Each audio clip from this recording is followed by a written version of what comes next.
سلامونه وخت مو په خیر دی. کندهار په سپین بولدک کې د افغان سرحدي ځواکونو او پاکستاني ملیشو ترمنځ نښته شوي. ځایي چارواکي وایي نښته هغه مهال شوي چې پاکستاني ملیشو غوښتل سیمه کې اغزن تار وغځوي، خو افغان ځواکونو یې مخه نیولې. په 7 ولایتونو کې سږکال د زعفرانو د پروسس 38 مرکزونه جوړ شوي دي. کرنې وزارت وایي چې د دغو مرکزونو جوړول د محصولاتو د زیاتوالي، د کیفیت د ښه کېدو او د زعفرانو د ارزښت په لوړولو کې مرسته کوي.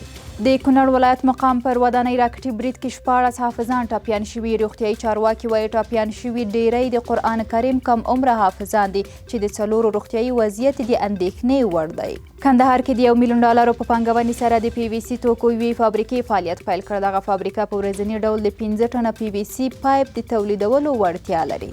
او غور ولایت کې د 52 میلیونه افغانیو په لګښت د مڼو د ساتلو 0 انرژي خونې جوړې شوي. ځایي چارواکي وایي چې د دغو سړو خونو جوړول د بڼوالۍ د محصولاتو په ساتنه کې رغنده رول لري.